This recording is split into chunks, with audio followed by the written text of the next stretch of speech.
Azar desse ano de 2019. Acho que eram os recados que eu tinha para dar. Eu quero convidar você para ler um salmo. É o salmo de número 32.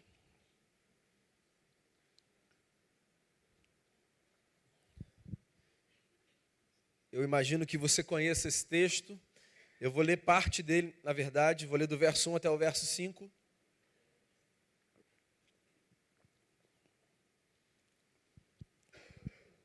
E o texto diz assim: Como é feliz aquele que tem suas transgressões perdoadas e seus pecados apagados. Como é feliz aquele a quem o Senhor não atribui culpa e em quem não há hipocrisia. Enquanto eu mantinha escondidos os meus pecados, o meu corpo definhava de tanto gemer. Pois dia e noite a tua mão pesava sobre mim. Minhas forças foram se esgotando como em tempo de seca. Então reconheci diante de ti o meu pecado e não encobri as minhas culpas. Eu disse: confessarei as minhas transgressões ao Senhor, e tu perdoaste a culpa do meu pecado. Fala com a gente, Deus, a partir do texto, que seja fonte de proveito para a nossa vida, que a gente cresça, que a gente aprenda, que a gente seja relembrado de coisas antigas, mas tão necessárias para a nossa caminhada. Que o teu Espírito Santo fale ao nosso coração. É o que eu peço a ti, com o perdão dos nossos pecados, em nome de Jesus. Amém. Eu quero correr um risco aqui nessa manhã de desagradar você, tocando num tema que é considerado hoje como um tema démodé, cafona, antiquado, que é o tema do pecado. Você sabe que eu ouvi uma história, e não é dessas histórias que a gente ouve por aí, de alguém me disse, uma história real que aconteceu com uma pessoa que eu conheço. Ele foi falar numa igreja, que ele tinha sido convidado para falar como visitante, e às vezes, quando a gente vai numa igreja que não é a nossa, por uma questão de consideração, por uma questão de respeito à casa, a gente pergunta: vem cá, você quer que a gente fale sobre algum tema específico? Tem alguma coisa que você queira que a gente aborde? É uma pergunta que se faz usualmente a quem nos convida. E aí esse amigo ouviu a seguinte orientação daquele que o convidava: você fale sobre o que você quiser, eu só quero te pedir uma gentileza, não fala sobre pecado, que a gente não usa mais essa palavra aqui. Estou te falando, saiu de moda. Agora a gente tem de escolher as palavras que a gente usa. Eu entendo por que uma palavra como essa sai de moda. Porque no fundo, ninguém gosta de ter as suas falhas expostas. Nem eu, nem você, nem absolutamente ninguém. Quando a gente fala de pecado, ou qualquer outra palavra não religiosa que você queira substituir, se você não for um sujeito religioso, a gente fala de um tema que expõe a gente. E a exposição é desconfortável. Eu me lembro de um comercial das Havaianas, que era mais ou menos assim: dois caras estavam num quiosque, numa praia paradisíaca, parecia uma praia do Nordeste, e eles estavam sentados tomando uma água de coco conversando. Eram dois brasileiros e eles estavam descendo o malho no Brasil, falando: esse lugar aqui não tem jeito, esse país não vai para frente, olha só isso, olha só aquilo. E eles estavam ali abrindo um coração com o outro, falando sobre as mazelas do Brasil. Aí, na cena, tem um terceiro camarada que está assim, relativamente perto, que escuta a conversa e que se aproxima e resolve meter malho no Brasil também, só que ele é um argentino. E aí ele começa a falar: que lugar, não sei o quê. E aí os caras na hora falam assim: o que você está falando? Isso aqui é uma maravilha, cara. Ou seja, a gente até pode falar dos nossos problemas, desde que seja a gente falando dos nossos problemas. Que ninguém venha me dizer que isso aqui é uma porcaria, ainda que às vezes eu pense: que porcaria. Porque dos nossos erros é assim que a gente funciona. Cuidamos nós. Mas sabe de um negócio? A verdade é que todos nós precisamos de algo ou de alguém que nos lembre dos nossos erros. Todos nós precisamos.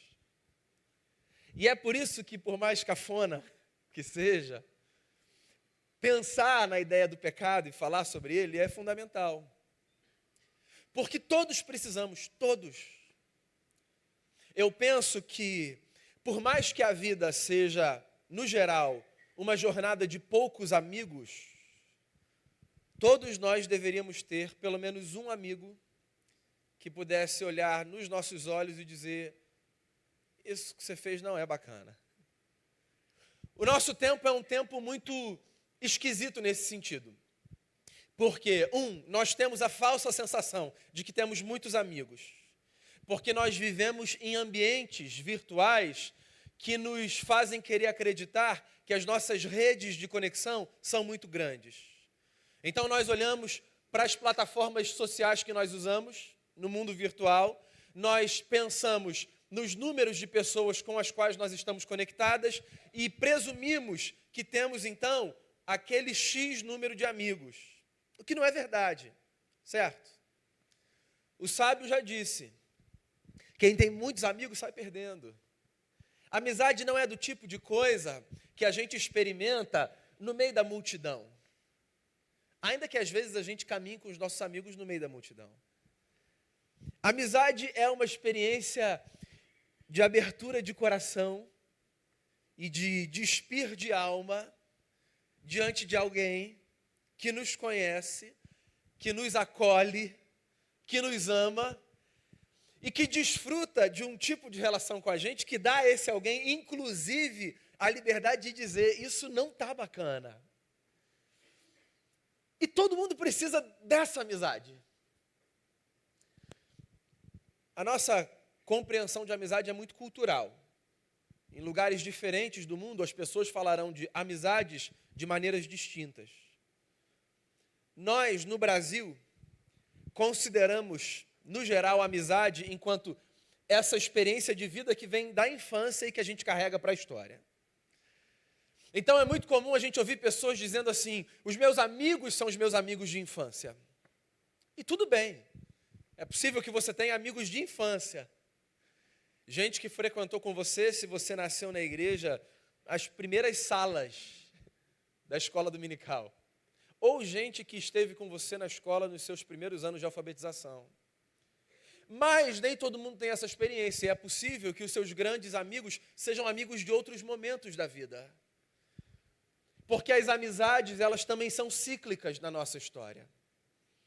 O meu ponto é o seguinte: sejam os seus amigos, os que vêm à sua mente agora enquanto eu falo, os da infância ou os de um ciclo mais recente, a verdade é que todo mundo precisa trabalhar a amizade para que haja alguém na nossa vida que pare diante de nós e que diga: isso está bacana, isso não está. Isso está bacana por causa disso, isso não está por causa daquilo.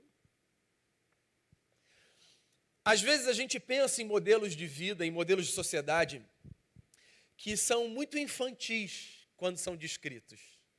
Por exemplo, eu ouço pessoas dizendo assim: bom seria se nós vivêssemos num mundo onde não houvesse leis, onde a consciência de cada um funcionasse como o juiz que norteará as suas escolhas e que dirá então se o que aquela pessoa está fazendo deve ser feito ou não deve ser feito. As pessoas deviam ser livres, dizem alguns. Livres para fazerem o que quiserem. Livres para seguirem a sua vida do jeito que decidirem. Em um certo sentido, a gente desfruta de liberdade. Mas a verdade, meus amigos e amigas, é que, por outro lado, todos nós precisamos de normas que nos conduzam, que nos digam por onde ir, por onde não ir, o que fazer, o que não fazer, quais são as consequências de fazermos algumas coisas e quais são as consequências de fazermos outras. Todos nós precisamos de cercas na vida, de balizas que nos orientem. Por exemplo, se você é da área da educação, da psicologia, você vai falar com muito mais propriedade do que eu quanto ao fato de que quando os nossos filhos crescem sem nenhuma cerca simbólica, sem norma, sem regra, sem orientação, eles tendem a crescer muito mais inseguros. Porque as nossas crianças precisam de norte, de alguém que pare do lado delas e diga até aqui, para lá não, é perigoso para você. Pode ir por esse caminho. Você sabe que há muitos anos foi feita uma pesquisa numa universidade na Inglaterra que tinha como objetivo estudar o quão positivo era para as crianças terem cercas nas suas escolas.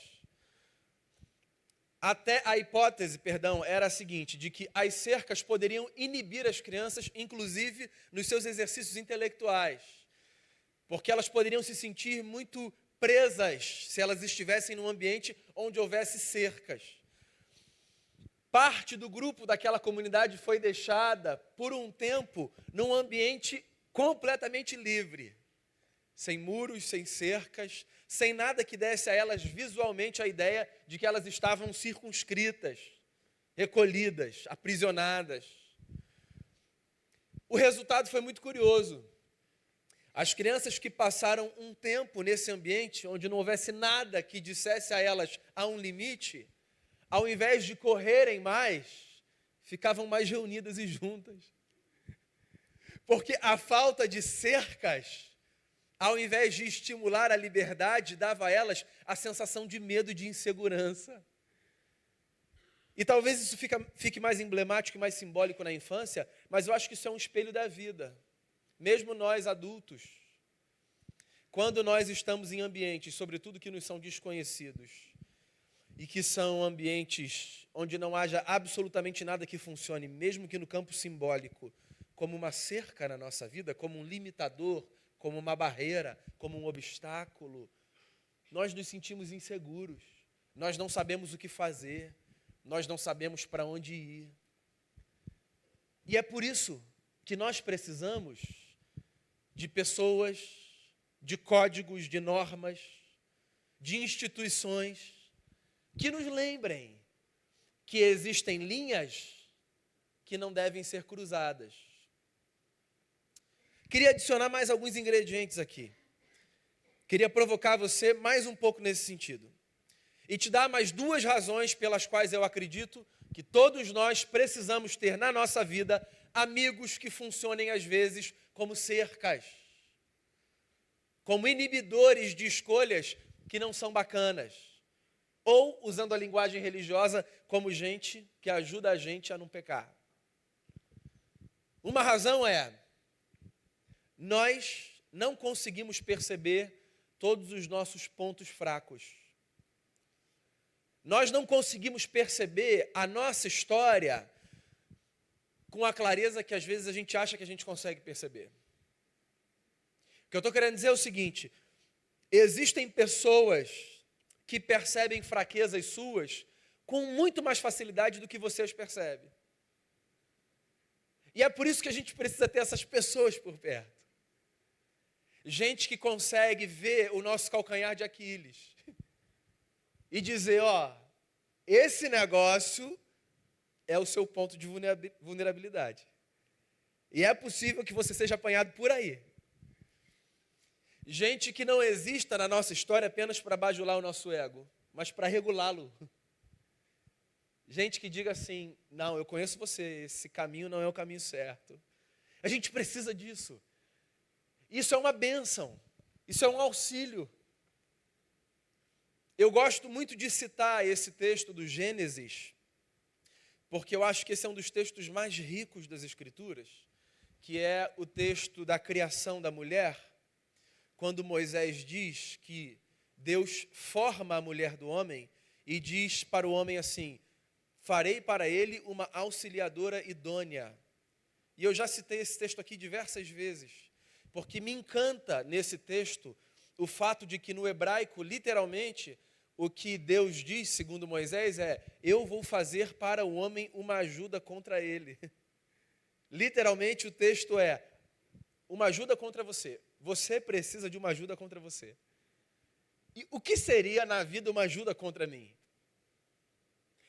Penso eu que uma ajuda contra mim significa, na vida, aquele tipo de ajuda que vem não apenas para confirmar as minhas impressões e as minhas opiniões, mas o tipo de ajuda que vem para me lembrar que o meu olhar não é absoluto, que a minha opinião não é sempre verdadeira, que eu não consigo ver tudo, que eu não consigo ver os meus próprios defeitos, os que estão atrás. uma ajuda contra mim, eu preciso disso. De alguém que me complemente não apenas na confirmação, mas de alguém que me complemente como um antagonista. Alguém que funcione para mim como a possibilidade de uma experiência de alteridade. Então, que bom que eu tenho no meu casamento uma mulher que não acha tudo que eu faço bonitinho. Que bom que eu tenho filhos que, por mais que tenham 9 e 6, às vezes digo assim, não é, papai, não é isso. E que bom que eu posso ter amigos que se sentam comigo à mesa e que dizem, eu acho que isso não está legal. E que bom que eu posso ser esse amigo também. E eu posso ser esse cônjuge e esse pai. Porque a gente não consegue perceber todas as nossas fraquezas. Às vezes, amigos e amigas, as nossas fraquezas, elas vêm revestidas de uma roupagem de força. Às vezes, é justamente no que a gente acha que a gente é forte, que a gente descobre que a gente é fraco. Por isso que Paulo, o apóstolo, numa das suas cartas, diz assim, se você pensa que você está de pé, cuidado para você não cair. Até porque se você for uma pessoa atenta e tiver um mínimo de autoconhecimento, é possível que você seja também uma pessoa mais atenta para as suas fraquezas, as que te são conhecidas, para que você não caia por elas. O que significa que é possível também que você deixe descobertas áreas da sua vida que você considera fortes. E aí, às vezes, é nelas que a gente vê o tropeço acontecendo. Então, quem é na sua vida, hoje pelo menos, aquele ou aquela que caminha com você e que na liberdade de uma relação madura, sem a hipersensibilidade de um tempo como o nosso, pode dizer, sem correr o risco de perder a amizade, isso não é bacana. Nós precisamos de pessoas assim. Precisamos porque não vemos tudo e precisamos porque nos boicotamos. Nós somos os nossos piores adversários. E nós, com muita facilidade, nos boicotamos nas nossas escolhas. Então, pensa comigo. Se eu sou um sujeito que caminha sozinho, e se eu tenho a consciência de que eu fiz algo errado, o que eu vou fazer? Naquela conversa louca que todo mundo tem consigo, mas que ninguém admite para os outros para não parecer maluco. Eu vou falar assim, pô, Daniel, esse negócio que você fez não foi bacana. Não está legal. Aí a outra versão minha vai dizer assim, não, mas é que na verdade eu fiz, tem uma explicação porque eu fiz isso. Você entende? Quem nunca teve esse diálogo? Não? Não, gente, senão eu vou falar que não também. Não, claro que não. Eu estou aqui, hipoteticamente pensando num diálogo que eu desconheço, mas que eu imagino que aconteça na vida. Se o único diálogo que a gente tem de liberdade é o diálogo de cada um consigo mesmo, usando a linguagem de um salmo, a conversa de cada um com a sua alma, porque estás abatido a minha alma, porque te perturbas dentro de mim, sabe? Se a única pessoa com quem você conversa de peito aberto é com você, é possível que você se dê milhares de rasteiras, sem perceber ou percebendo. Porque nós nos boicotamos, a fim de fazermos avançar desejos nossos, que às vezes não são os melhores, mas que nós queremos alimentar. A vida é esse poço de contradição, de angústia. Às vezes nós temos dos desejos mais maravilhosos, às vezes nós temos dos piores. E às vezes nós brecamos os desejos piores, mas às vezes nós os alimentamos. Qualquer que seja a sua natureza. E se eu não tenho alguém que me seja externo e que funcione como uma ajuda contra mim, se eu for o meu único auxiliador, eu não serei uma ajuda contra mim, eu sempre serei uma ajuda que confirmará o meu desejo. Até porque desejo é bom, senão a gente não chamava de desejo. Na teologia, a gente chama essa experiência do erro de pecado, que ganhou um peso, penso eu, às vezes exagerado, por causa de uma roupagem religiosa, e agora leia religiosa num contexto bem pejorativo. Pecado ganhou uma roupagem religiosa desnecessária, penso eu. Literalmente, tanto a expressão hebraica do Antigo Testamento, quanto a expressão grega do Novo Testamento, que aparecem traduzidas por pecado na nossa Bíblia, literalmente, o que elas significam é errar o alvo.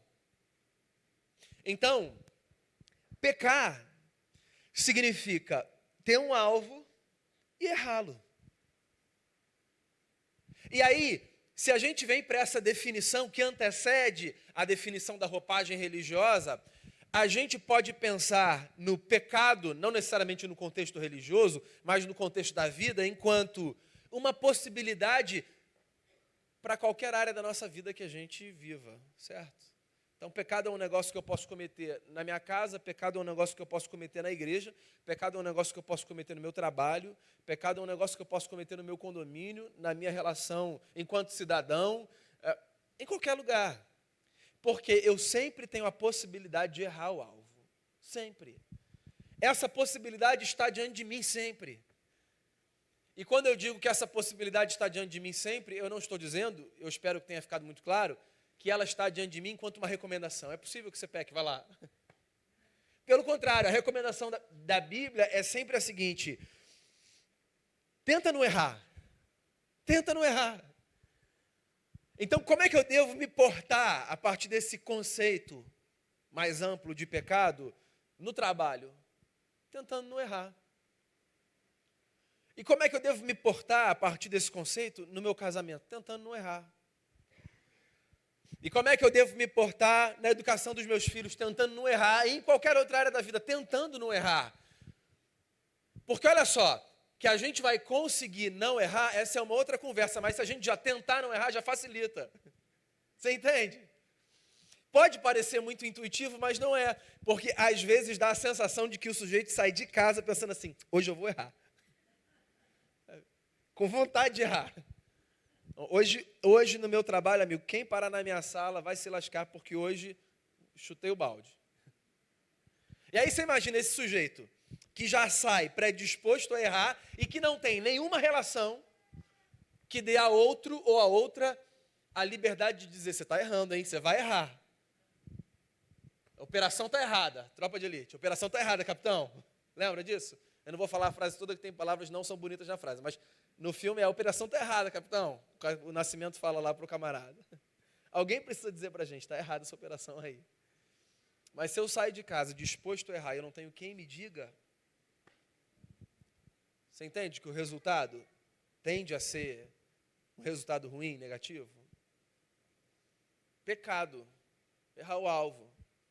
E não é só errar o alvo nas coisas da igreja, não é só errar o alvo dentro de uma perspectiva religiosa de santidade. É errar o alvo, ponto, é errar, é vacilar, é falhar. É olhar e dizer assim: o caminho é esse, mas eu fiz assim. A gente deve acordar todo dia pensando assim: eu quero acertar hoje. Amigos e amigas, acreditem em mim. Eu não sou dos que pensam que a nossa intenção garante o nosso resultado. Do tipo, se eu acordar pensando que vai dar certo, vai dar certo. Eu não sou desses. No entanto, eu acredito de coração que a gente tem mais chance de acertar se a gente acordar pensando vai dar certo. Não por uma questão mística, ou por qualquer outra coisa do tipo. Por uma questão muito óbvia. Quando eu trago algo para o campo da intencionalidade, eu mantenho esse algo na minha consciência, entende?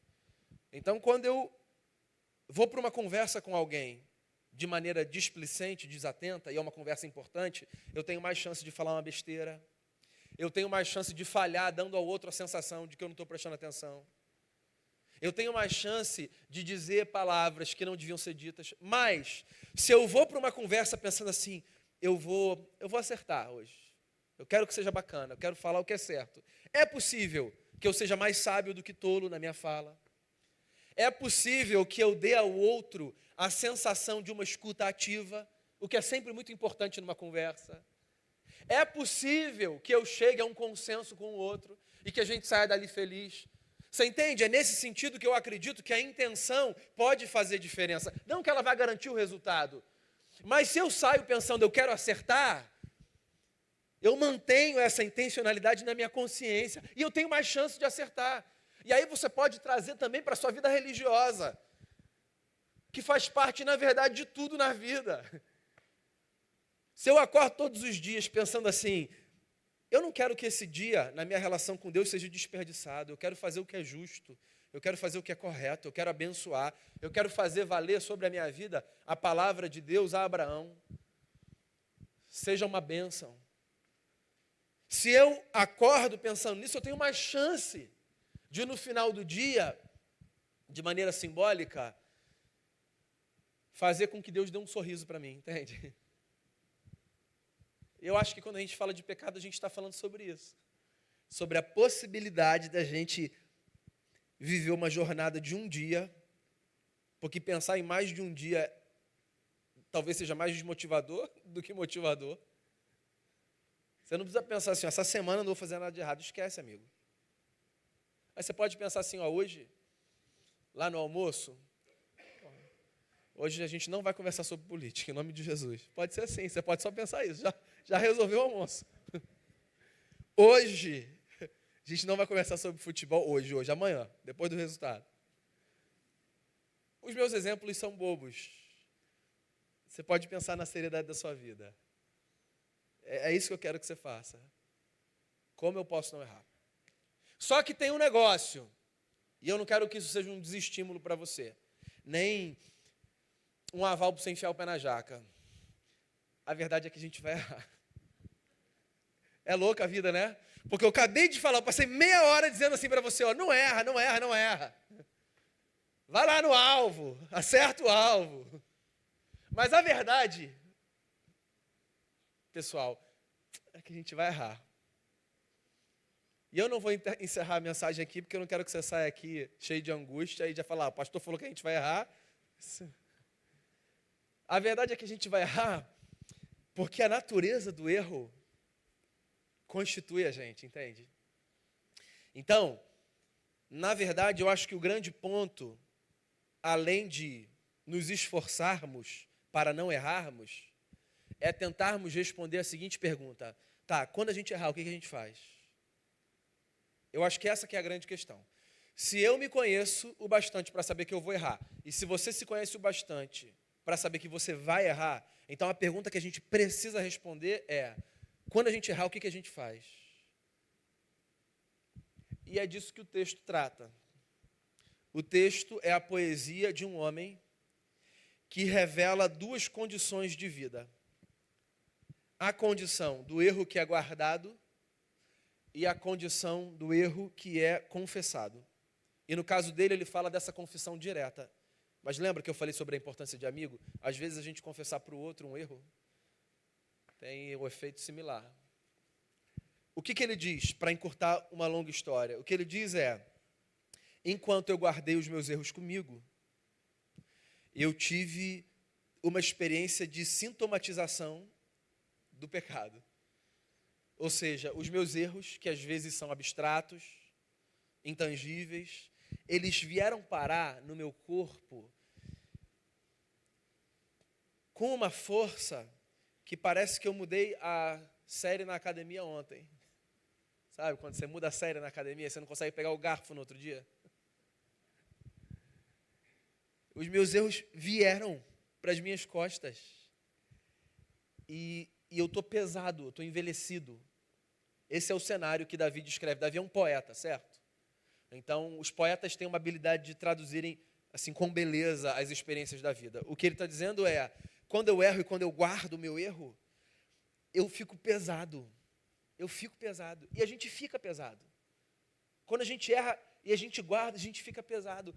Porque, olha só, a gente não é apenas a matéria que a gente toca. A gente também é constituído por essa parte que é intangível, mas que pesa. Não tem gente para quem a gente olha e diz assim, fulano está leve, olha lá. E tem gente para quem a gente olha e a gente diz, o que está acontecendo com você, cara? Que semblante é esse? O que aconteceu? Senta aqui, fala aqui. Aconteceu alguma coisa, não aconteceu? Dá para ver que aconteceu alguma coisa. Porque você está pesado, você anda pesado. A sua cara é pesada. Sua postura é pesada. É evidente que há pesos outros da vida que vêm sobre nós, mas o ponto do texto é falar que também existe um peso que vem sobre nós que tem a ver com as escolhas erradas que são guardadas. Então esse é um cenário que o Davi descreve. E o outro cenário é o cenário do alívio, que vem mediante a confissão. Então essa canção, porque os salmos são canções, ela é uma canção de 2 atos, ou de 2 estrofes. Ela é a canção que começa falando de um homem doído e que termina falando de um homem aliviado. E o ponto aqui pivotal da canção é: qualquer sujeito pode sair de uma condição de dor e ir para uma condição de alívio quando experimenta a graça da confissão. E é isso. É isso. Quando eu confesso a Deus as minhas falhas, eu experimento alívio. E quando eu tenho, inclusive, amizades que me dão a sensação de que eu estou diante de Deus na face do meu amigo, da minha amiga, e quando eu confesso ao próximo, Tiago, o apóstolo, é quem diz isso, as minhas falhas, eu sou curado. Tiago fala isso no final do livro, ele fala: confessem as falhas de vocês uns aos outros, para que vocês sejam curados. Olha só que coisa louca. Ele traz para um outro campo. A confissão cura, porque tira da gente elementos de morte que envenenam. Porque o erro guardado, ele envenena a gente. Qual é o meu ponto com essa fala e qual é o meu único ponto com essa fala? Encorajar você a ter na confissão uma de suas práticas indispensáveis na vida. Mas, veja bem, eu quero ir além do que o texto me permite, olhando para um outro texto das Escrituras, que é o de Tiago. Eu não quero encorajar você apenas a confessar a Deus as suas falhas. Porque talvez isso você faça. Eu queria encorajar você a encontrar na vida pessoas que sejam amigas de verdade. Eu queria encorajar você a não andar sozinho. A ter gente que é mais do que um amigo de Facebook, de Instagram, do que quer que seja. Eu queria encorajar você a ter na vida gente que seja uma ajuda contra você. Gente que vai cumprir 2 papéis. Ou de dizer, antes de você errar, eu acho que esse negócio não vai dar certo. Ou de dizer, depois que você errar, vamos caminhar. Vamos continuar caminhando. Todo mundo erra. Jesus, e eu fecho com isso. Jesus Cristo de Nazaré, o nosso Senhor, é quem me dá legitimidade para dizer isso. Que o amigo não é só o que diz de maneira antecipada, não vai por aí, você pode errar, mas é o que depois diz assim: você errou, mas eu estou com você. Porque foi isso, se eu entendi direito o Evangelho, foi isso que Jesus fez com todos aqueles que, cientes dos seus erros, pararam diante dele, dizendo: eu errei.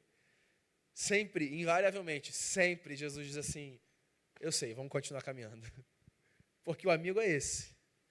É o que diz assim: tá, às vezes ele precisa de um tempo para se refazer. Mas ele diz assim: tá, eu não vou tacar pedra em você. A gente vai caminhar. E a gente vai experimentar a partir da confissão a transformação de um cenário de dor num cenário de leveza.